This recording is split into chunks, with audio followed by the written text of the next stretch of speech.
Hey guys, good morning and good day everyone.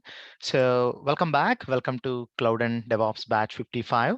So before I start the session, I would like to give a quick recap on what's been covered in the previous session. Previous session, we are discussing about how billing works in Amazon. What is the difference between a dedicated host, a tenancy dedicated host, and a shared tenancy? I also taught you how can we check the billing. If you get a request from someone in your organization directly provisioning the server, I also demonstrated what are all the parameters that you need to check before provisioning the request, and how can you check what is the billing that it's going to cost you, and what are all the various varieties in AWS EC2 with respect to the billing is something we have discussed. And we discussed about what is an on-demand instance, what is spot instance, and we discussed more than 30 minutes about how to provision a spot instance and how Amazon is going to provision you, give you 95 to 98% of the discount, and what are the pros and what are the cons. So what are the trade-offs is something we have discussed, and how Amazon is going to give you 95 to 98% of the discount is something we discussed. And yesterday, a lot of people have practiced it and it's really, really good. Okay, now, and I also shown you, okay, if Amazon, as per the capacity demands, Amazon can terminate your request any point of time if it is a spot server. In order to mitigate that, how can we apply 70-20 or 75-25 or 70-30, okay, as a part of your billing? And also I discussed what is scaling, what is horizontal scaling, and what is vertical scaling. Horizontal scaling is something we are yet to discuss, okay, and vertical scaling is something like adding resources on the top of the existing resource is something we have discussed. But always vertical scaling involves downtime, which means when you want to change the instance type, which means you need to add the more CPU, more disk, more CPU, or more memory, it always involves downtime. That means change instance option will only be coming up if you power of the machine, or if the machine is in the powered on state. So these are the things that we have discussed. Also, a couple of people have reported that they are having challenges with server creation. I would like to demonstrate that one more time. Okay, so let me come here. And another important question. Yesterday, someone has asked me, okay, you are creating a server. This is a very, very nice question. I really like that. But however, I have it as a part of my curriculum. Somehow we have some good people. I mean, the question was really good. I really like that. Okay, this is a server, Manu. You are creating the server. Okay, and there is a disk at the back end, which is getting created on the top of somewhere. Technically, your storage will also be provisioned on the top of some big storage server. Okay, it's also from the top of some big server, right? Big server. Now, on the top of this big storage server, you're getting a small storage unit provision, right? Storage server. Okay, which means storage server is nothing but a machine with highest amount of storage. So this is how a storage server looks like. Okay, so a storage server is nothing but a server with huge amount of disks that are attached. Okay, so this is how a storage server looks like. Okay, if you click this, a machine with n number of hard disks that are attached, this is also called as a storage array. Okay, so from the storage array, Amazon is going to provision you a small unit, and that unit is called as a LUN. LUN stands for logical unit, and this LUN is going to be attached to you. Now, someone has asked me, Manu, you're saving things on the top of someone else's cloud, someone else's infrastructure. Where is security? Everything is going to be saved in a plain text, right? This is your boot disk, right? Which is nothing but, or AMI. Now, this is an AMI, which means whatever the data that you stored on your computer or your server is a plain text. Okay, so keep this point in mind. If you're storing something on a disk, it should be 100%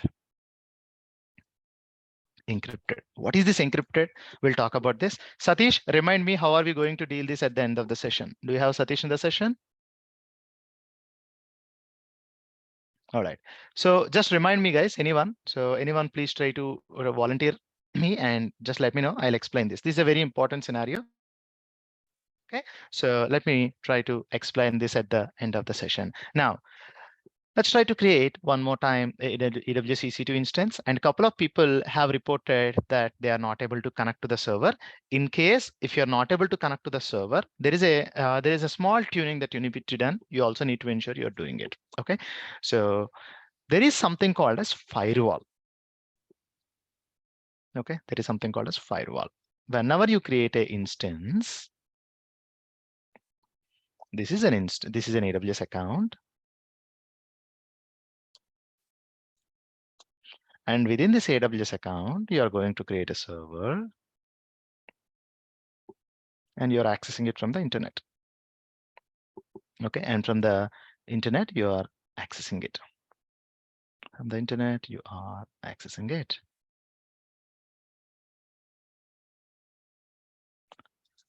Right? Now, there is a concept called as, in networking, there is a concept called as firewall. So firewall is like, let me show you some nice image, network firewall. Okay, it is just like a security guard. For example, if you're staying in Bangalore, okay, so you're staying in apartments, you're staying in apartments. So in from the flat, okay, you can mention, you can tell your security guard in the app, you can mention, my flat number is 505 and I have a shipment coming from Amazon. If someone comes, Amazon delivery boy comes, and if he says that he would like to deliver on my flat 505, please allow him. So they are not going to allow anyone. You can also say, I have a shipment, I have ordered food. I would like to allow people who are coming from Swiggy or Zomato. If someone comes and says that I would like to ship food to room number 505, please allow them. That means by default, your security guard is going to deny everyone. Apart from you, your wife, your kids, whosoever enters into your apartment, he's going to deny everyone by default because security. You're staying in a gated community and there is a security. Whenever you want to allow someone, you're going to update in the app. So whenever someone comes from outside and they enter into your flat, the security guard will validate, where are you going? If he says, I'm going to flat number 505, he'll check in the system and then he checks whether he has any obligation defined by the community, or are there anyone who said that allow him. That allowing is called as whitelist and denying is called as a deny list. Okay, deny list is also called as blocking. Similarly, in systems also, we have the similar kind of setup. If these are your computers will have a software or a hardware unit called as a firewall. In the firewall, we are going to define which needs to be enabled, which not to be enabled. Okay, we are going to define that. And this machine, this type of setup is called as a firewall. Okay, firewall, it's not like a physical machine that you're going to see. It's a software unit and it can also be a hardware unit where your networking team is going to define all the policies. Who can be allowed, who cannot be allowed. Okay, whether SSH can be allowed or not, whether SSH cannot be allowed or not. Okay, this is called as firewall. This is called as firewall. Now, what I would like to do is, I would like to create a firewall for my machine. So let me try to create some nice machine. I'm not getting some nice image. Click on this, copy this. This is called as firewall. Now I'd like to add a firewall to my server as well. Okay, in reality, so each and everything will have a firewall, which tells what needs to be allowed, what not to be allowed. So this is a firewall that needs to be allowed. In a conventional networking setup, you call this as a network firewall. Okay, but in AWS, you call this as security group. Okay, so each and every terminology varies from the provider to provider. In AWS, we call it as a security group. Okay, we call this as a security group. I want every one of you to create a security group with the name B55 SG. Okay, so till the time, okay, security should always comes up as a part of the product development. But since we are all beginners at this point of time, I want to ensure our speed, our pace of learning should not be slowed down because of the security. So what I want to do is I want to allow everything by default. Okay, I want to allow everything so that you don't be having any challenges. Okay, so come here. Okay, so what I want to do is I'll come here. I would like to create a security group in the EC2 in the left side.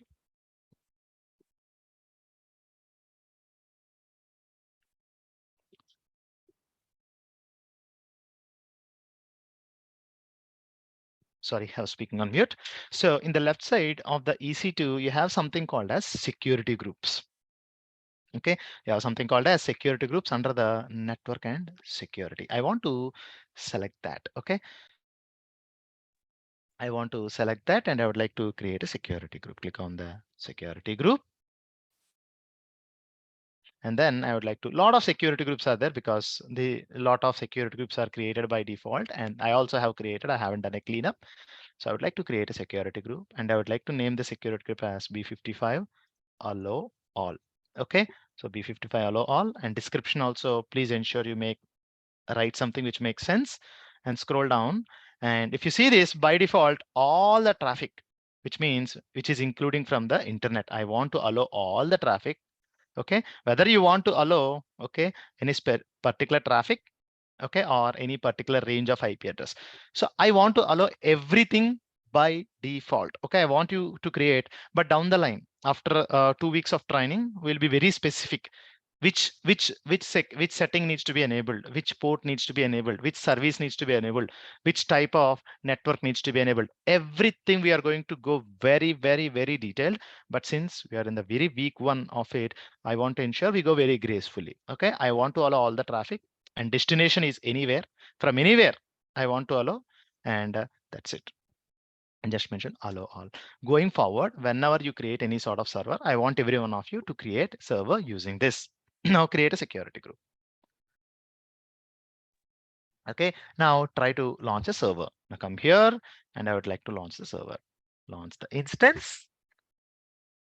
Launch the instance. Linux underscore server. Today session 5005. Okay, scroll down. I would like to search for the AMI, community AMI. Browse. Inside the community AMIs, search for the AMI CentOS 7 Linux Learning AMI.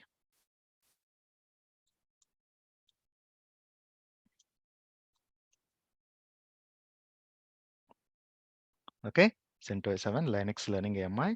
Click on this.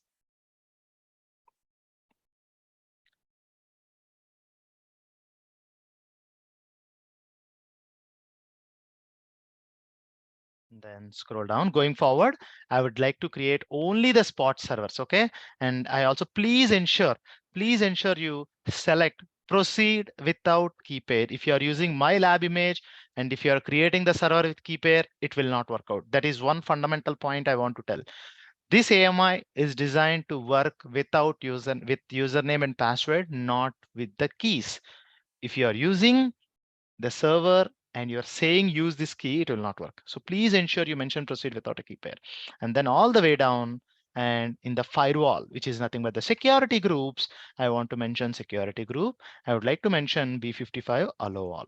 Okay, so I would like to allow the security group and then launch the instance. Before that, I also want to mention that I want to create a spot machine. Click on the spot server, and I want to make this as a persistent server, which means I should get an option to shut down the machine. So I don't want to set any maximum price. Request type is persistent. Okay, request IP is persistent, and interruption behavior is stop. Okay, that's it. Now, rest of the time, rest of the options, I'm least bothered. Let's click on the launch the instance, and this is going to launch the instance to me. Let the instance get launched. Now my instance is launched.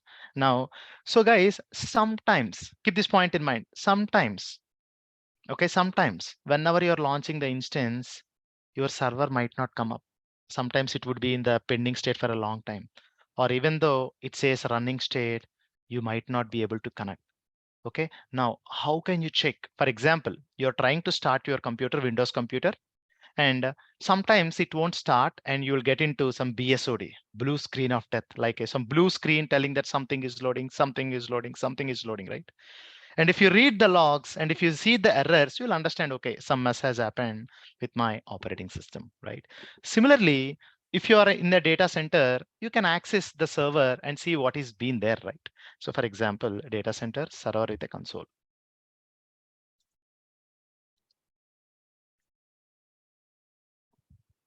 Okay, so each and every, okay, so for example, yeah, in the data center, okay, inside the data center, okay, each and every server that you host will have a console. Okay, this is called as a console. Console is nothing but a monitor. So technically, a server is also a big computer, right? If something doesn't work, the service engineer goes and he directly connects to this object called as console. Okay, earlier in 2010, 2011, when we started our career, so at the time I have not used cloud, and in the data center, if any of the server doesn't work, okay, at the time, okay, we used to enter the data center. So the project that I have worked on has direct access, which stays next to my desk itself.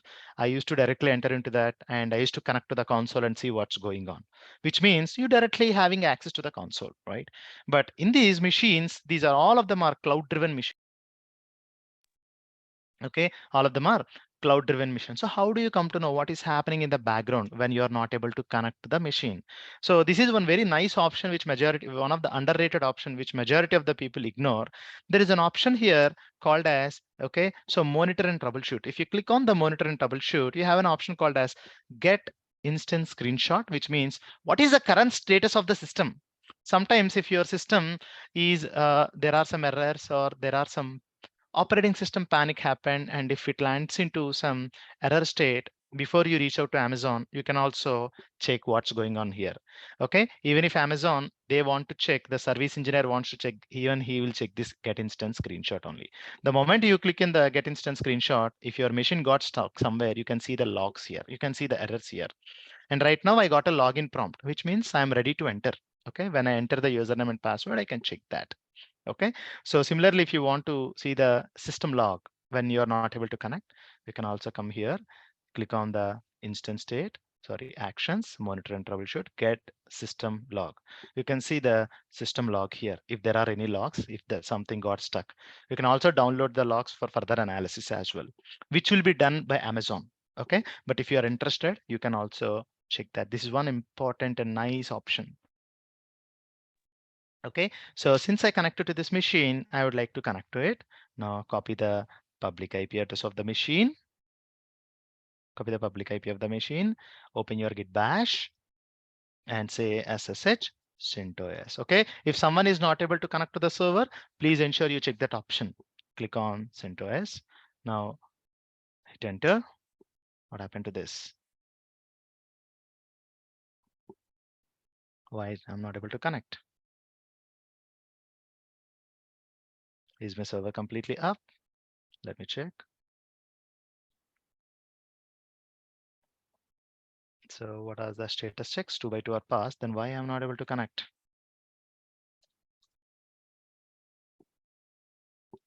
So let me go here and check the security group that I'm using. And I'm using B55 allow all. Did I save the security groups? And if you see this, I forgot to save the rules. Okay, I forgot to save the rules. Click on this and add a rule and say I would like to allow all the traffic, okay, all TCP connections. Okay, I would like to allow all TCP connections and from anywhere in the internet, and I'll say click to save it. Now we have opened, which means in your flat, you're telling your security guard, please allow anyone who is coming from Swiggy, or please allow who is coming from Zomato, or please allow any delivery boy who's coming from Flipkart. Now you try to access it one more time. This is what, can you see this? Connection timeout. You got an error, right? Connection timeout and connection refused. So that means your system, your request went to the server. There is a thin line of difference between connection refused and connection timeout. This is your server, and there is a firewall created. Firewall. Now, when you're trying to connect to this server from the internet, okay, the rules are blocked. That means you are not allowed. And that's the reason it attempted to connect. And after that, the connection was dropped. And that is called as a timeout. Okay. Sometimes you'll also see something called as a connection refuse. This is very important thing. It saves a lot of your time. Connection refuse. Whenever you see connection refuse, that means that is not related to firewall. Your request bypassed the firewall and it entered the server. But your server or operating system is denying the request, then you'll see connection refused exceptions. Okay, so whenever you're getting connection exception, connection exception as refused, that means you need to go and check the connections in the operating system, not in the firewall. When you say connection timeout, which means you need to check at the firewall, which is attached. Okay, now let's try to clear them and try to connect to the machine. Okay, so come here, SSH CentOS. Now you'll be connected. Yes, DevOps 321. You will be. What happened? The password is password 123. 123. Yes, you're connected to the server. You're connected to the server. Now, every day, me going and creating the server again and again, again and again, again and again, giving all the options. Almost I'm spending 10 to 15 clicks, right? Now, if you don't want, for example, you're sending a message, someone message to certain sort of people every day. What you do? Every day, do you type or you'll copy paste that message and just send it with the very minimal changes? Which one is the best option? Every day typing the message or saving them and whenever needed, copy paste them and edit minimally and send it. Which one is the best option? Copy paste. Exactly, right? So rather than typing, copy paste is mistake. So similarly, in AWS also you have an option called as AWS EC2 launch configuration.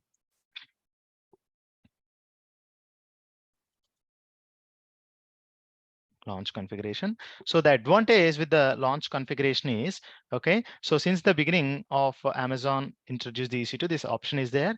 Whatever the details that you want, okay, whatever the details that you want as a part of the server creation, okay, you can feed this template, you can feed this configuration. It's also called as launch config. You can feed this with all the needed EC2 details. Okay, you can mention what is the instance type, okay, whether it's spot or not, whether you want disk size, okay, disk size, and what is the AMI to use, and what is the security group to use. All these things you can mention. When you come here and say that, hey, I want to create 10 servers, just say 10 servers, it's gonna create. With a matter of couple of clicks, you can create. So, but launch configuration is an old standard thing. Okay, so very soon it is going to be deprecated. Deprecated means Amazon is going to terminate that. Now, for example, at the bottom of your screen, you have an option called as launch configuration. Where is that? I think they even deprecated it. Okay, so launch config, do you have that option? Yeah, they even deprecated it, but still in interviews, they'll ask you this question. What is the difference between launch configuration versus launch template? Okay, so launch configuration versus launch template. Even though this was deprecated, so certain people will ask you questions from the certain bucket list. So don't say that you're not aware, just say launch template. Okay, but launch template also does the same thing, but the key difference is every time you do some changes, a new version of it will be created, version 1. Okay, so you updated the spot instance type, a new version will be created, a new version will be created. This time, okay, using this, people will come to know, oh, in version 1, this is the one. Version 2, someone has created the changes, and that's the reason we have another version. Okay, let me try to create a launch template and see how it's going to save our life. Okay, save our time, not life. So come here, I would like to create a launch template. Okay, because launch configuration is already deprecated. I think in the last batch it is there, now it's deprecated. So come here and click on the launch template. So let me try to delete this template. I don't want this, by the way. Okay, now I would like to create a launch template. A template is nothing but feed it with all the common options. Okay, always names make sense. I'll say B55 and I will say this template is spot template. Okay, with T3 micro. Okay, so I also want to add some nice description. Just by looking at the template, people should understand. Always naming standards should make sense. Okay, you should follow proper names. You cannot say my server. You cannot say this is my server. You cannot say that my name is Manoj Verma and this is that. No. So it should always make sense. Technically, it should tell what is the application running on the server and is this for which operating system it is. All these things. B55 Linux spot template. Okay, CentOS 7. Okay, just by looking at this, I'll understand that this is a template created to launch CentOS 7 server, which is a spot of type T3 micro. Always name should make sense. Come here, scroll down to the bottom of the screen, and I would like to mention, I would like to launch a machine, and the name of the machine is CentOS 7. Linux Learning AMI. It's not AKI. Okay, CentOS 7 Linux Learning AMI. Select this. You have selected the instance type. Now I would like to change it to, okay, so instance type, I would like to choose it as T3 micro, which is going to give me two CPUs and 1 gig of memory. So T3.micro. It's not free, but it's gonna cost me 10 paisa per hour. I'm okay with that.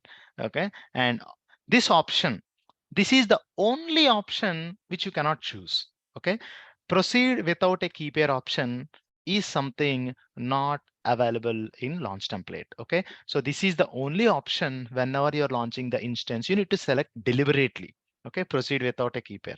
This option cannot be placed inside the launch template. You scroll down, you can also mention what is a security group that you need to include as a part of the server creation. I'm mentioning B55 allow all, which means as a part of the server creation, this is the security group that will be allowed. Okay, that will be added. And I also want to mention, I want to have a server with 8 GB of disk. Okay, that's it, and create a launch template. That's all. Your template is ready. Now I want to create a server. It's very straightforward, very straightforward. All you need to do is click on the launch template and select your template and says launch the instance from the template.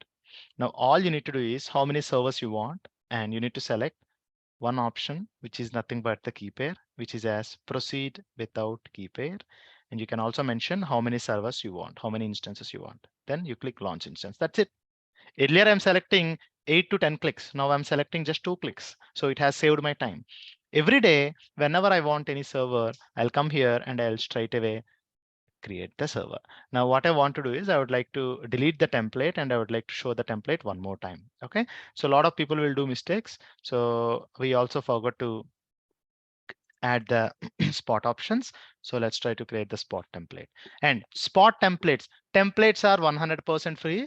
So unless until you consume CPU, RAM, and disk, it's not gonna be cost you anything. Okay, templates are 100% free, keys are 100% free, security groups are also 100% free. Okay, those are good questions. All right, so I would like to create a launch template, and the name of the launch template that I want is B55 CentOS launch template. Copy this option, and I would like to mention the name of the AMI, and I would like to browse the AMI and go to the community options and click on CentOS 7 Linux Learning AMI. Click on this option.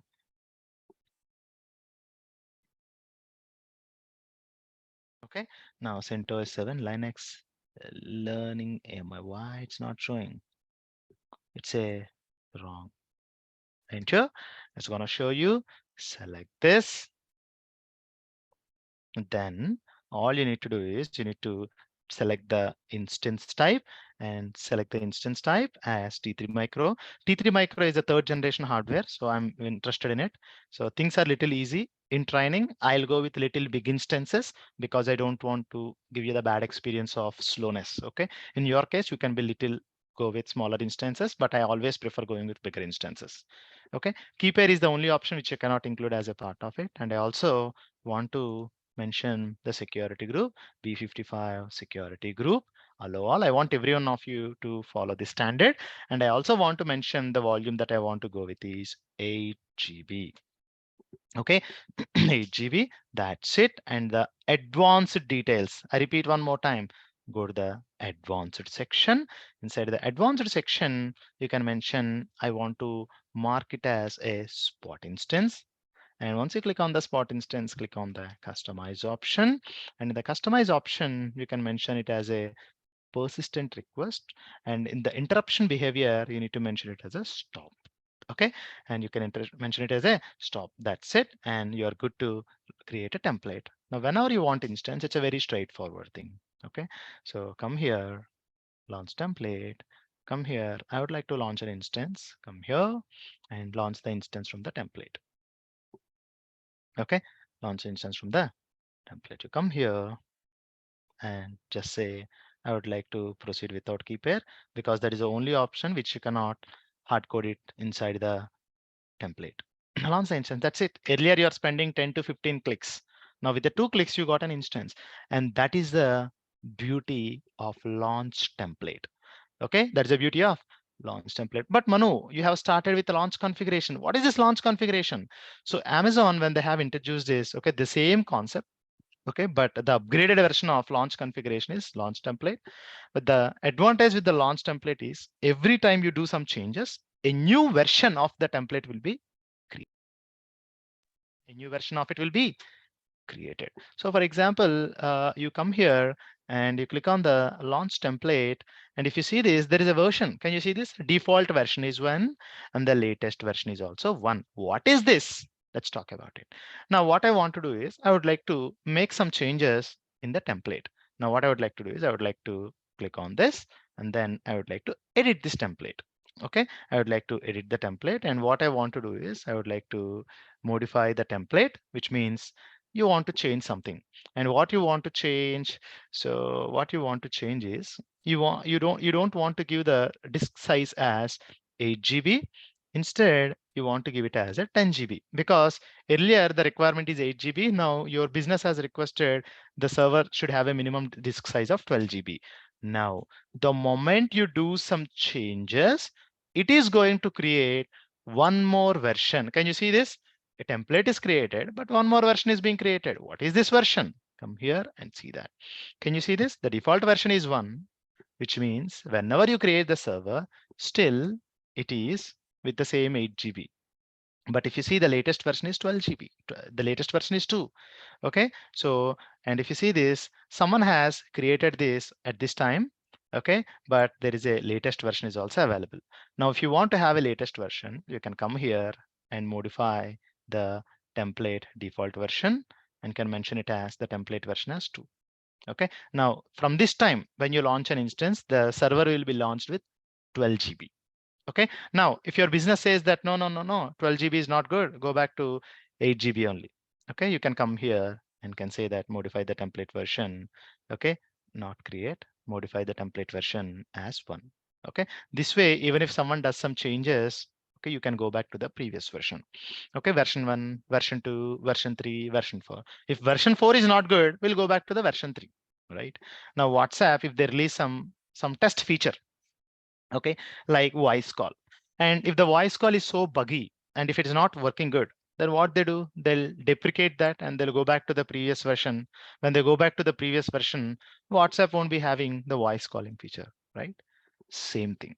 Okay, that is a key difference between configuration and template. However, the launch configuration is already in rest in peace. I think it's been 3 months they have deprecated it, but still in interviews they'll ask you this question. Okay, so that's one of the most commonly asked interview question, and a lot of people think that it is deprecated, but just try to learn it. This is very much important. All right. Any questions, guys? Manoj, one question on the Go ahead, instances. Ganesh. So in the server which when we launch, it is in the user mode, as I know. It is in the user mode. What do you mean by user mode? I didn't understand that. I mean to say it's not having the root access. Okay. So when we launch, it is in the dollar, right? So when you go Okay, to the Ganesh, we'll talk about that. User management, we'll talk about it. Okay. Okay.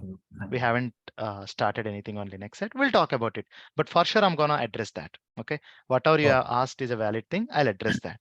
Dollar prompt, hash prompt. Okay. We'll discuss that. Okay. When, Thank you. okay. Yeah. Adil, go ahead.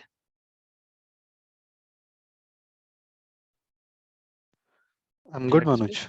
Yeah, I'm good. All right. Perfect. Now you have created a server and you can also connect to the server using the same way. This one, right? Exit. SSH CentOS, this one.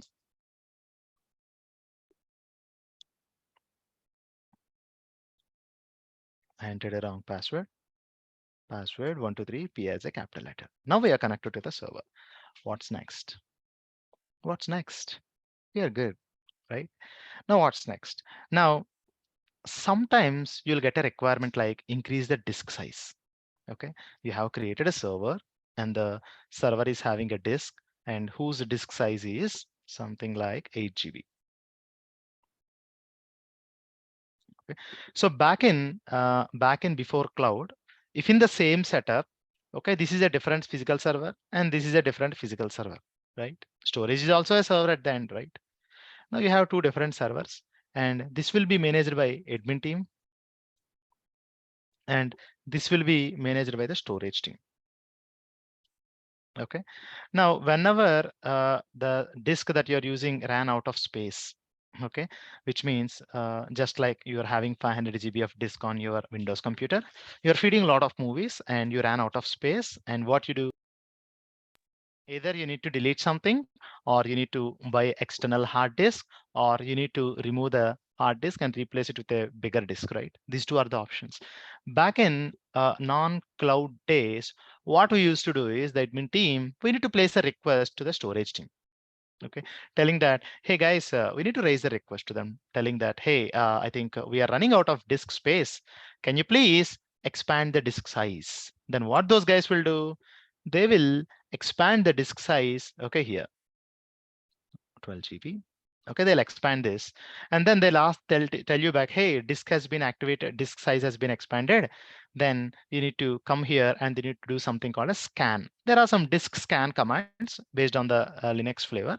You need to scan that. The moment you scan the disk, okay, you will see the disk with the updated setting. Okay, here 2 to 3 teams are involved, right? Now, this is a simple process, right? Now, for example, for a single server, you can attach n number of disks. Keep this point in mind. So this is one disk. This is nothing but your root disk.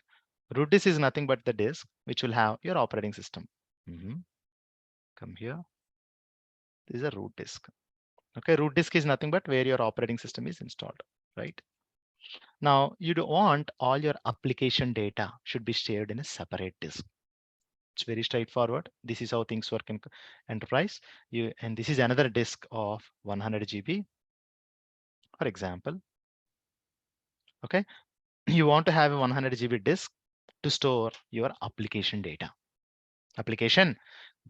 Now what you have to do, you need to raise a request to your manager. You need to ask your manager, so for the application payment, we need to have 100 GB disk because the application team mentioned they are going to expand a lot of things and we need to have more storage for the disk. Now, your manager has to approve that, and then you need to place a request of 100 GB more to the storage team. Now, the storage guys, they don't give you directly. Again, it has to go to their manager for approval. Okay, once they approve, they'll provision a new LUN. LUN stands for logical unit. This is a storage terminology. They logically, just like how you create a VM, similarly, they also using some Linux commands, they're gonna create a disk, and then they are going to map this disk to the same server. Okay, to the same server. Going forward, all of your application data will be saved on the top of this. Okay, now this is created to store the payment data. Okay, you don't want to save the payment data on the top of the disk that is having a operating system. Now, again, what you need to do, you need to come here and you need to scan it, and then you will see that disk. Now I'll show you how easy it will be. Okay, I'll come here. So this is my disk. This is my server, right? Now my server is having, okay, my server is having 8 GB of disk, right? So how can you check? You select the server that you want to expand the disk, click on that, go to the storage, and in the storage, if you see this volume, he's having 5 GB of disk, and the status of it is attached. Attached is nothing but the disk is created, and at the same time, it is attached to the server. Okay, fine. Now what's next? I want to expand it to 12 GB. So you don't need a separate cloud storage guy to do all these things. Click on this volume of the particular disk. Okay, you can come here and click on this. Come here, modify the volume. And one more thing, you can only expand, you cannot go back. So think twice before you expand. Okay, so I want to expand it to 10 GB. That's it. Scroll down, modify the volume.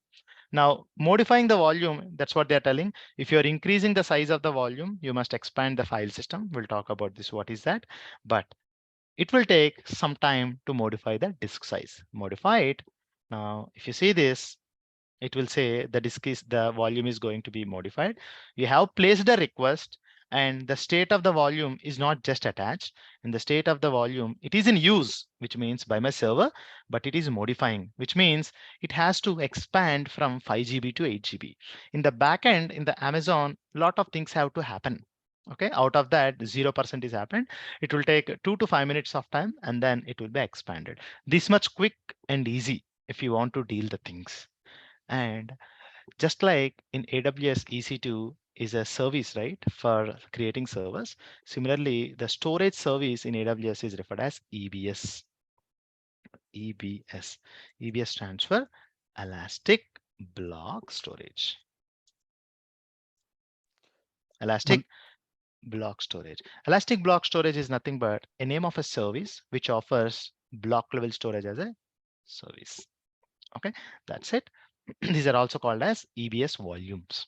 You can attach n number of disks. Going forward, I'm going to use the word called as volume. You can attach n number of volumes. All right. So yeah, Adil, go ahead. Do we need to stop the instance before expanding the volume? Not needed. Okay.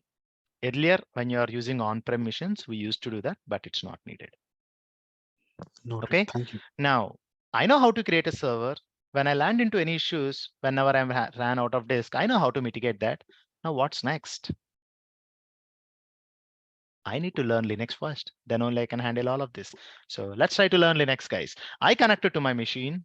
Okay, I connected to my machine. What's next?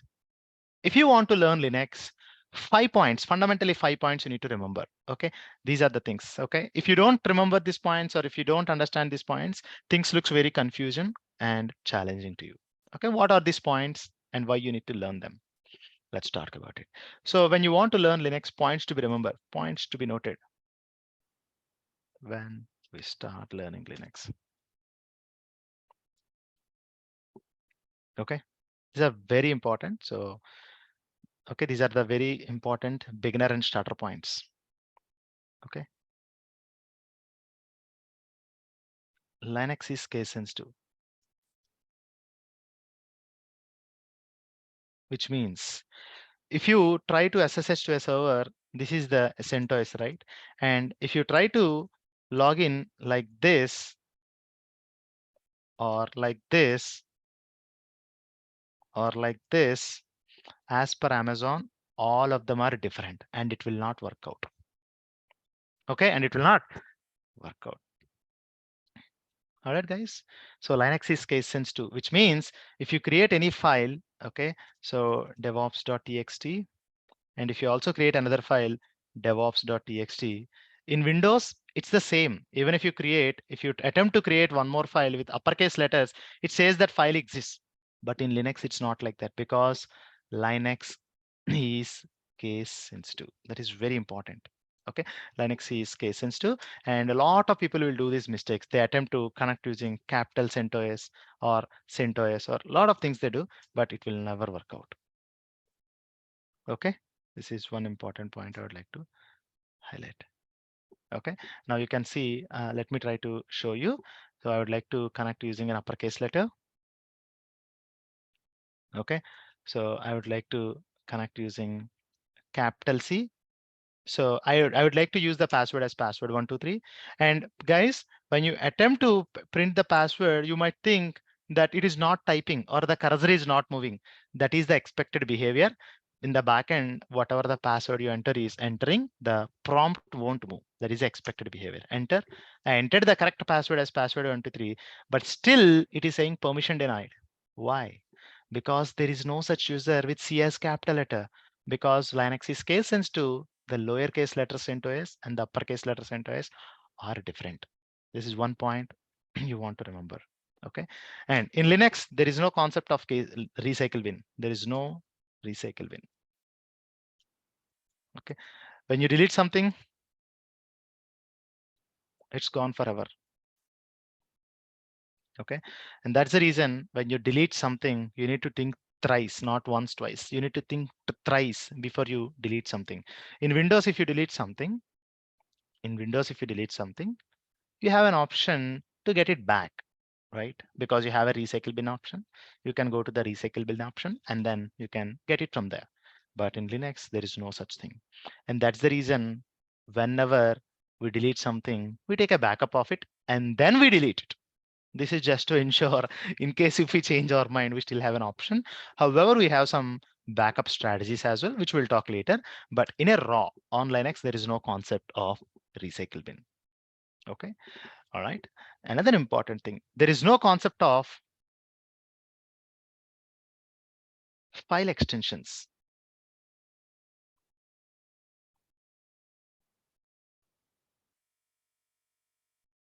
Okay. So usually in Windows, okay, if you want to create a text file, notepad file, what you do? So sample.txt, which means it's create a notepad file, right? Right? It creates a file on notepad. Next, if you say sample.word, what it says, it's going to create a document on MS Word. Am I right?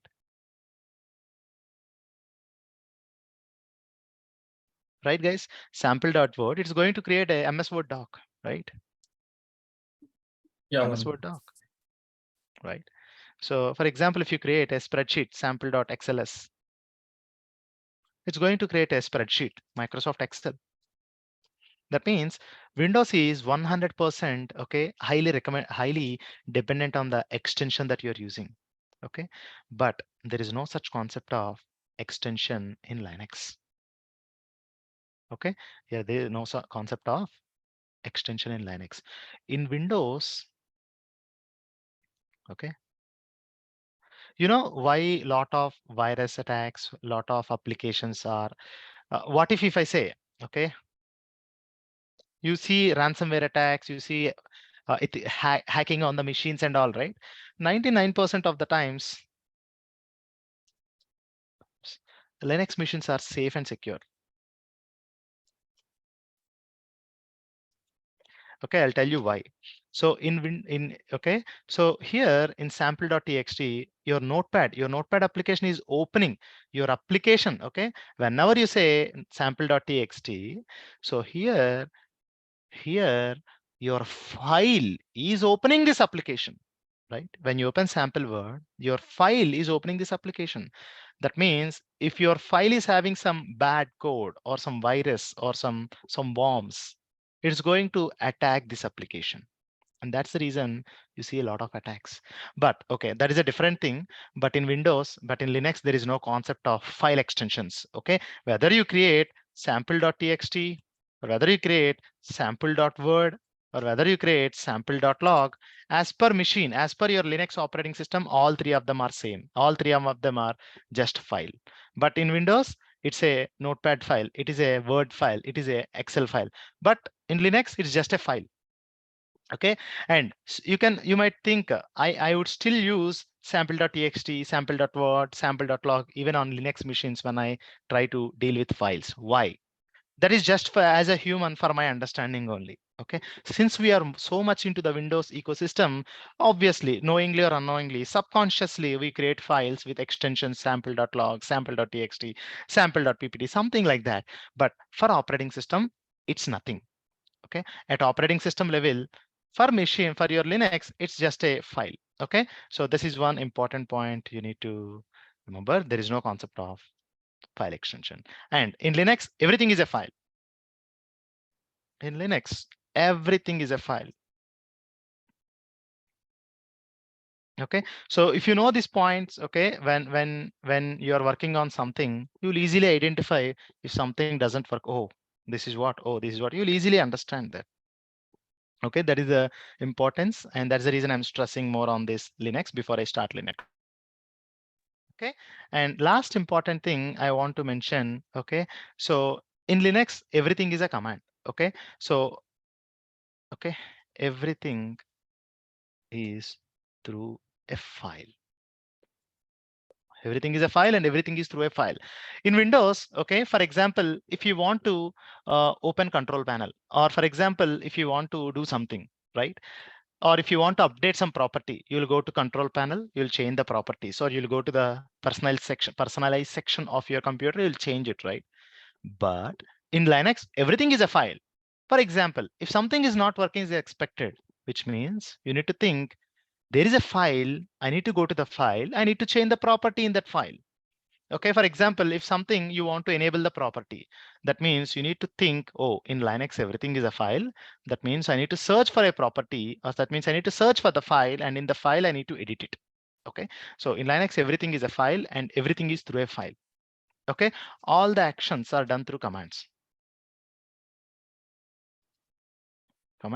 So we are going to learn 20 to 30 commands. And those are more than enough to survive, and we can kickstart our journey. Okay, so let's try to get into the Linux mission, and then we'll try to learn from there. And guys, few of them would have got mails. Okay, just check your emails. And few of them who have confirmed, you would have got emails. And in case if you have not received your emails, please do confirm your enrollment to me or the coordinator. So you'll get an emails like this. Okay, so just check, you would have got a DevOps starters email batch 55. In case if you receive this email, that means you're onboarded. So all the documents, all the project documents, everything are enclosed here. So please watch out your emails. In case if you have not received, please reach out to me. We are going to onboard you. Okay, you'll get a Google Doc with all the needed information. So please ensure you get all the needed details. Okay, so when you get the details, okay, from 1 or 2 days, we'll try to start the projects. So all the project information, all the information will be enclosed like this, where you can see all the information and can practice. So yeah, that's one point. In case if you have not received it, just please ensure you just wait for end of the day, in case if you already confirmed your enrollment. Yeah, let's enter into the server and try to do something. Okay, let's try to learn something today on Linux. Now I connected to the server. What's next? Okay, what's next? Okay, I have connected to the server. Okay, so, and guys, whatever we are going to learn in Linux, everything we are going to enclose in a document like this. Okay, for example, this is my previous batch, and here, let's try to learn Linux notes. You'll be given a handwritten notes with all the needed details. So everything will be enclosed here. So we are going to go things in serial. It's a 100 lines of document. Okay, so each and everything is enclosed in detail. Why you use it, what you use it, everything will be enclosed here. And we are going to strictly follow this documentation. And even when you are preparing and when you are going for interviews, just you can refer these notes. Okay, so let's try to learn something on Linux. Okay, so first thing, in Linux, everything is a command, right? So how can you operate the Linux, and what is the syntax of that command, right? So in Linux, everything is a command, and the syntax of the command, syntax is nothing but how to use. Okay, so this is the syntax of the Linux. Okay, so this is the syntax of the Linux. So let me try to copy this and add it. Let me try to open this and put it in your spreadsheet. Go back here and mention it. Let's try to learn here. Okay, this is the syntax of your Linux commands. So what it is, whenever you want to execute any command, you can mention the name of the command and followed by the inputs. Okay, so the same command by supplying different options will give you the different behavior, or will give you the different output. Okay, the beauty of Linux is, if you don't know something related to this command, some command, you don't have to go to the internet and search.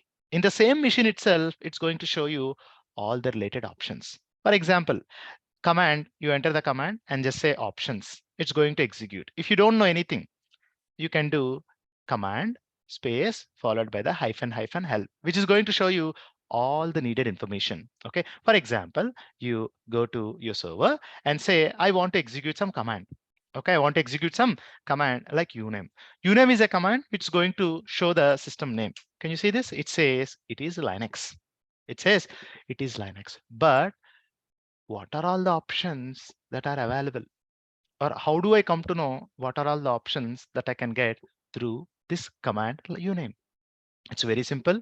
All you need to do is type uname hyphen help for almost all the commands. Okay, in Linux you have a help page, because Linux is an open source. Each and every command is also a program in the backend, which is written by very good engineers and they contributed free.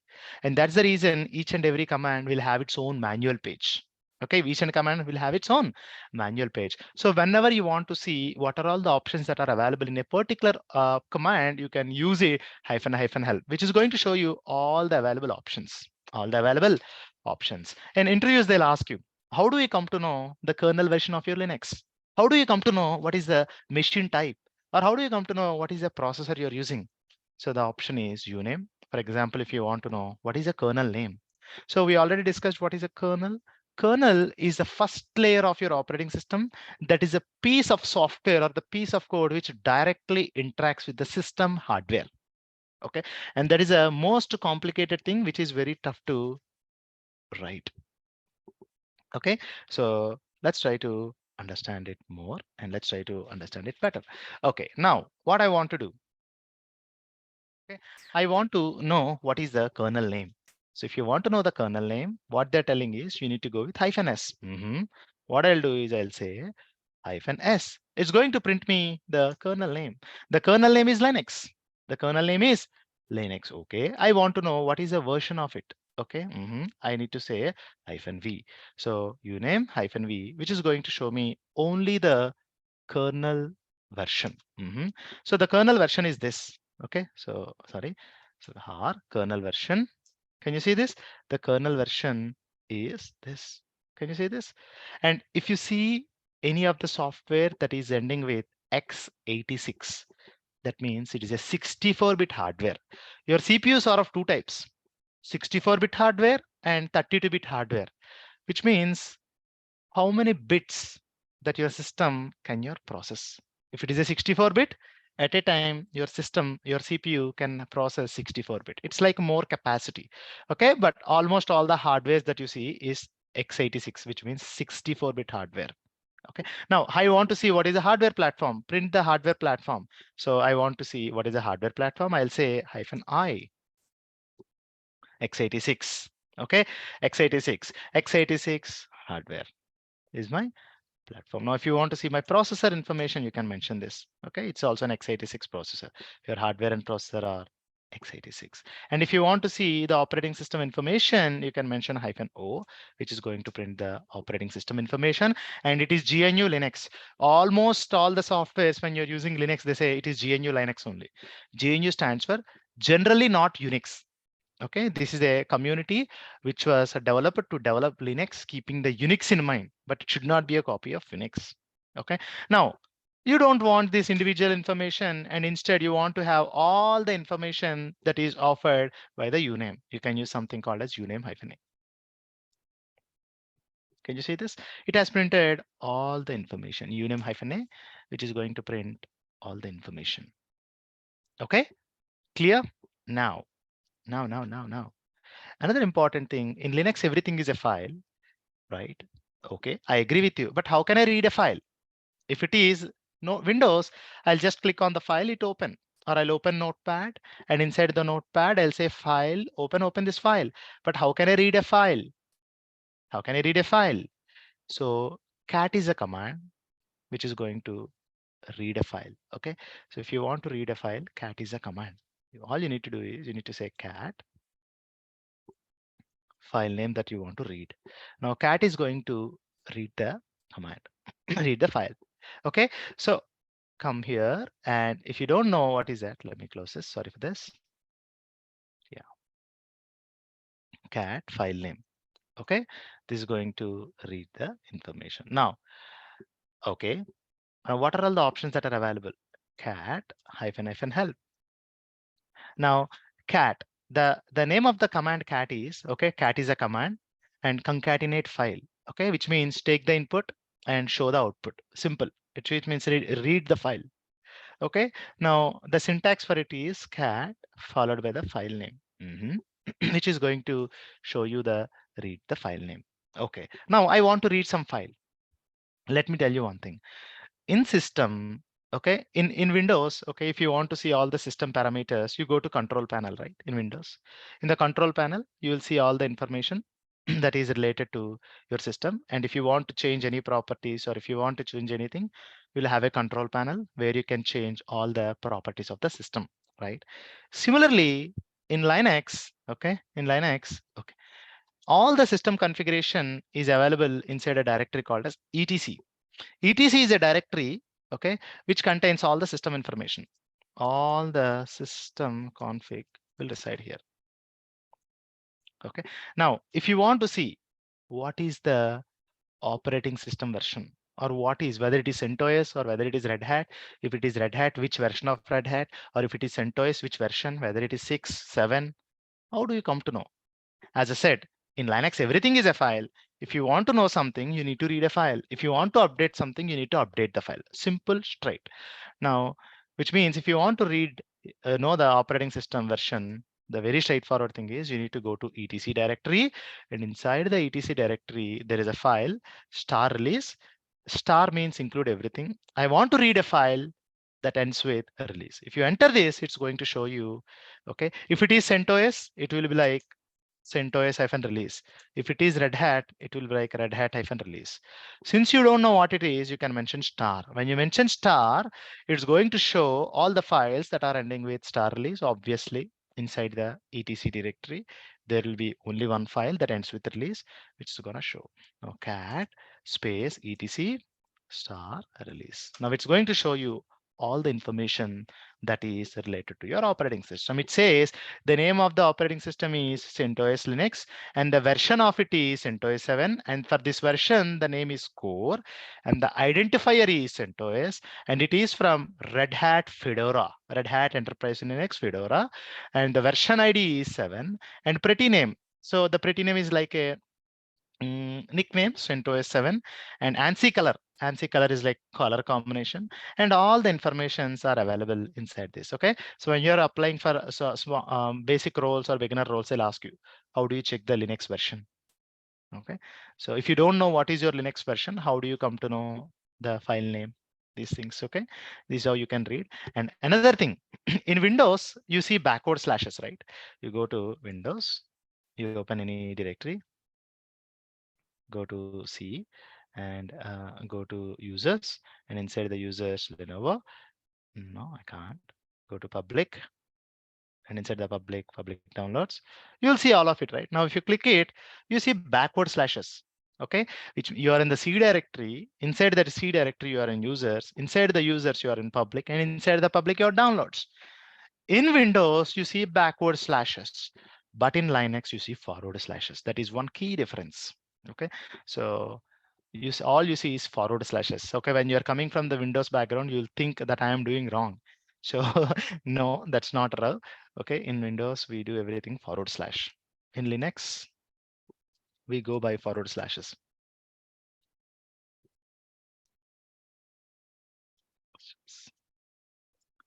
To indicate directories, to go over directories. Okay, this is another important thing that you need to understand. So yeah, that's it. So now, whenever you're buying any computer, okay, what all points you'll check? Anyone? So when you want to buy something, what all points you check? Anyone? RAM. Configurations. Okay. So what all you think? What is the RAM. RAM that you want? Processor. Okay, good. RAM, processor. Let me add it. Storage. Wonderful. That means memory. RAM type. Processor. RAM type. That's good. Processor. And then storage. And then hardware. These are the potentially 4 metrics that you need to check, right? Whenever you want to place any hardware request, or whenever you want to see anything, right? In Windows, how do you check? Anyone? Through settings. Sorry? Through Okay. So you can also go to task manager. So for example, if you go to the task manager, no, not task manager, sorry for that. So how do you check in Windows? You'll tap the Windows E button, and in the C drive, okay, or in the system, this PC, you can right click and you can mention properties. This is how it's going to show you. It's going to tell that my hardware is Lenovo hardware, which means the manufacturer is Lenovo, and the operating system that I'm using is Windows 7, Windows 10, and it is a 64-bit system type, which means my processor is 64-bit operating system, and my hardware processor is also 64-bit. And if you see the installed RAM, which is nothing but memory, I have 32 GB of memory installed. I use a very big computer. I mean, I use a workstation for better performance. So 32 GB is a disk that is installed on my computer. And if you see, my processor is i7. Okay, so and the clock speed is 2.8 gigahertz clock speed. Okay, these are the properties that I can see, right? Now, similarly in Linux, how can you check? As I said, in Linux, everything is a command. Okay, so in Linux, everything is a file, and each and every file will be accessed by a command. Okay, just like if you want to see the operating system information, you use exe release, right? Similarly, if you want to see the processor related information, you also need to read the file. As I said, in Linux, everything is a file. And if you want to know something, or if you want to update something, the very first point that should trigger in your mind is, in Linux, everything is a file. I need to read a file, which means I should know what is a file. Okay, if you want to know the CPU related information or memory related information, there is a directory called as proc or proc. You just click on the proc and put a forward slash, and inside that there is a file called a CPU info. This file is going to show you all the information that is related to the system CPU. Okay, and if you see this, and my processor is Intel processor. Yesterday or day before yesterday, someone has asked me, how do I come to know what is the processor that Amazon is using? This is how you can check. So it is an Intel processor of type Xeon, and it has 2.4 gigahertz clock speed. Okay, and I'm having two processors that are attached, and a lot of other information is also there. So what is the flash size? A lot of things which I'm least bothered about it. So this is how you can see how many CPUs are attached, and whether it's Intel or not, whether it is 64-bit or not, what is a hardware model. All these things you can see from here. Okay, second thing, how do we come to know the memory related information? Again, it's the same thing. Instead of CPU information, the same info is going to show you all the information that is related to memory. And here you can see the total amount of memory allocated is it's showing in KV. Now the available memory is this, and what is this free memory? Okay, there is a small difference between free memory and available memory. So we'll discuss this tomorrow. Okay, so there is a very interesting thing, and a lot of people will think free memory and available memory are both of them are same. And if you say this in an interview, they'll straight away reject you. If you don't know the key difference between free memory and available memory, that means people will consider you as a beginner, and they also consider that you don't know Linux. That much important, and majority of the people fail to answer this. I would like to start tomorrow's training with this. Okay, I could see a couple of hands raised. Go ahead, guys. Manoj Ganesh. Go ahead. So Hi. whatever the process information or the CPU information which we are getting out of this VM, so the information which we are getting is of the host which is hosted on this VM, or only for this particular VM? Obviously, you created a computer, right? You're asking this computer information. Okay, this is the VM. Okay, virtual machine, and on the top of this, okay, you have created a physical machine. On the top of the physical machine, you have created it, right? We are not Right. bothered about this because you don't have access to this. Where are you hitting the commands? You're hitting this. Now, while creating the virtual machine, you have mentioned I want one CPU and 1 GB of RAM, and I want 20 GB disk. So you connected to this machine, and whatever the information you enter will be the information related to this. But technically, if it is an Intel processor, obviously the processor that you get is also Intel, right? So technically, you're querying the information that is related to the host, but that might not give you 100% information, because here the host can have 64 GB RAM, but out of which you only have 1 GB. But you are also asking system, what is the memory that is allocated? What is the CPU that is allocated to this particular VM, right? You're talking about the Linux machine. So the information you get is related to this Linux machine only, not to the host. Okay. Oh, yeah, got it. To some extent it is true, but you cannot consider that information is related to host. Okay. Okay. Simple. You have a cake. You cut that cake into 10 pieces. All the 10 pieces will have the same properties and same taste, right? Yes. Same strategy. Yeah. Thank you. That's a good question. Yeah. Manoj, in the start. Karthik here. Karthik, hi. Yeah, hi. So one quick question related to this spot instances. Mhm. So yesterday's session, you were talking about this 75-25 strategy. That doesn't necessarily have to be 75-25. It can Right. also be I mean, 50-50. Yeah. 50-50. But I'm just wondering, if we wanted to, have, some missions allocated for the for a project, we need to host the application on the virtual machine, Mhm. right? So, when it comes to the spot instances, these are going to be terminated, whenever it is needed. So how is it going to host the application again there when we are getting into the new instance on the spot instance side? That's a good question. How the application is going to be configured, right? Right. That's a good question. That's where we are going to write, okay, shell scripts. Okay, that's where we are going to write Ansible playbooks. That's a nice question. And we are going to make our own AMIs, and we are going to tell use this AMI. That's a good question, but that's what all our training is about. Okay, that's a good question. I thought yesterday will someone ask, no one asked, but that's a very great question. Yes, we are going to cover that. Okay, and that's where we are going to write a lot of scripts, a lot of playbooks. Okay. Manoj, you Okay. asked to remind something in the end of the training. Yes. Yes. Let me tell you that one. Now I'll tell you. Thank you, Adil. Now we created a server. Now you created a server, and in IT, nothing should be saved. Okay. In IT, there is a famous saying, nothing should be stayed in plain text. Okay. So when you're saving something, technically you're not saving on your own server, right? You're saving on someone else's server, someone else on disk. Okay.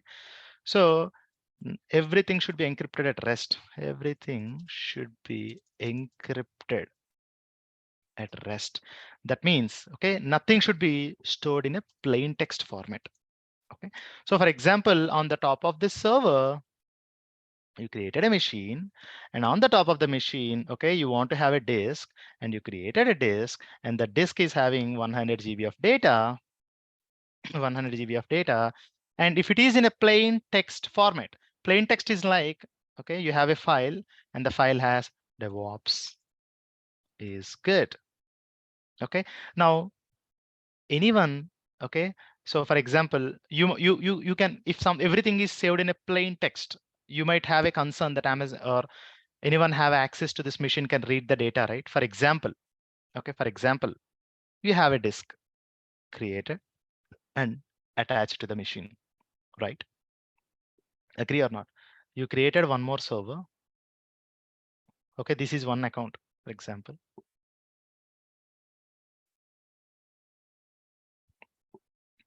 Okay. Okay, so you created a disk server AMI, right? Now you created one more disk. Okay, this AMI is having a lot of disk, and this is on one account, right? For example, in another account,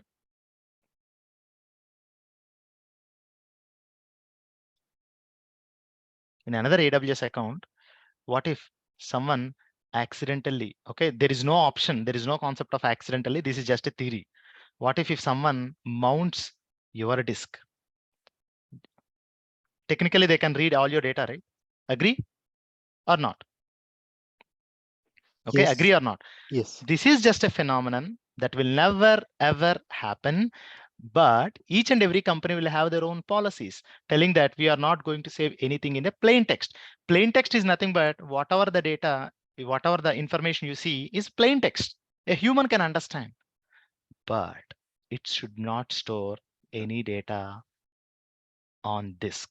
If you're storing something on a disk, it should be 100% encrypted. That means there is an information like DevOps. When it is encrypted, that means it has to change with something like something, something it should save. That means for D, there should be some phrase. For E, there should be some phrase. P, there should be some phrase, right? So we use some keys like SSH keys. Those are called as encryption keys, which we use it to transform the data to this.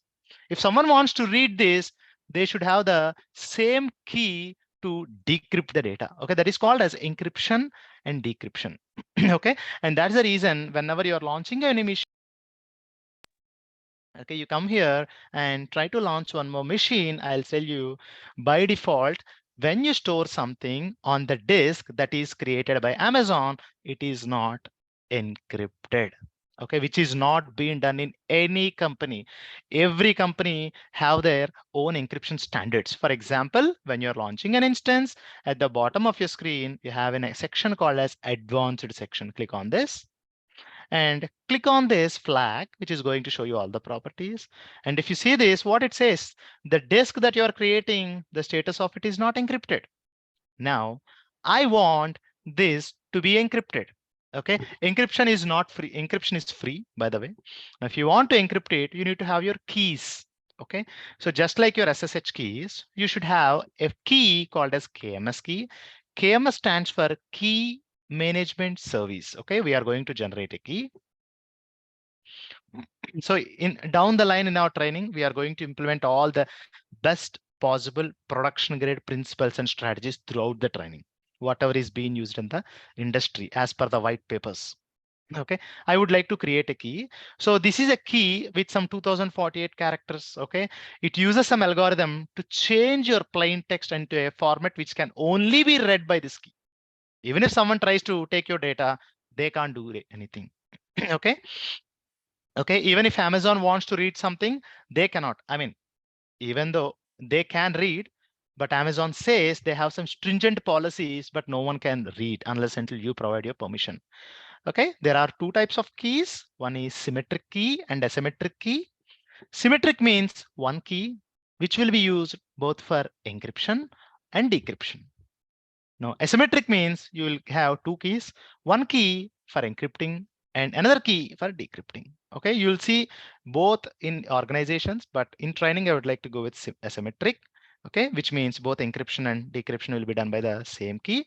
Click on this. I will say, I don't say anything. Click on this. And I would like to mention it as B55 KMS key. Okay, click on this. KMS stands for Key Management Service.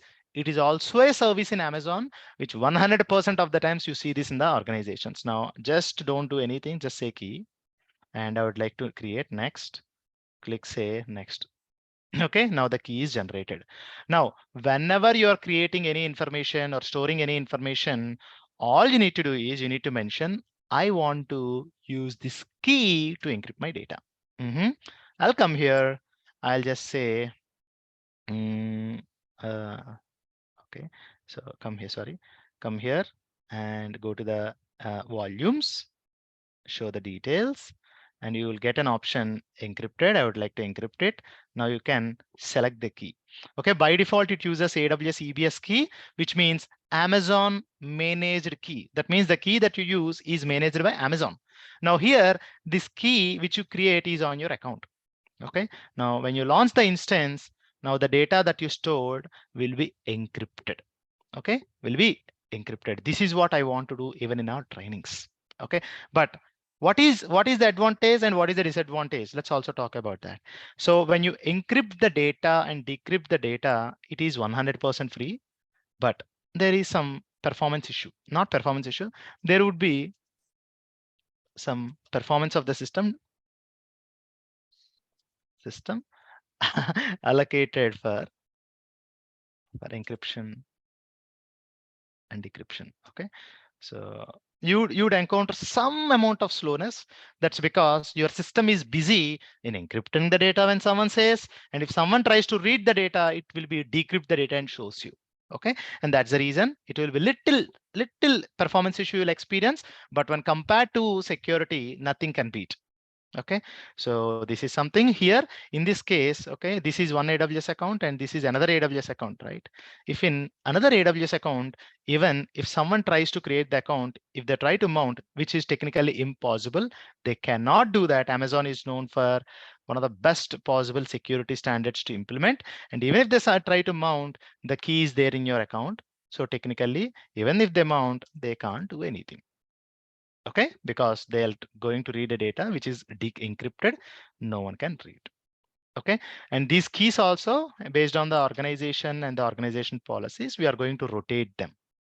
Okay, rotate means like whenever your Gmail password expires, you change the password, right? Similarly, we are also going to rotate it. All right, that's it. That's for today's session, and I'm good.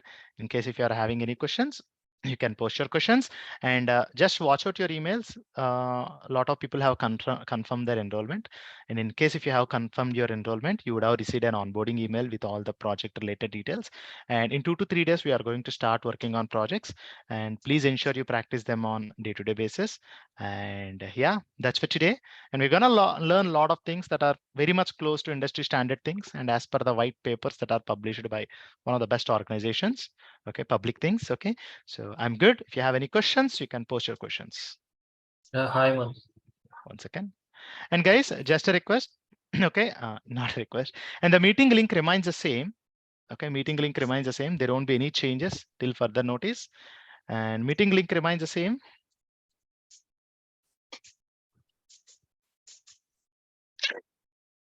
And we are good for today's session. And session starts tomorrow, same time.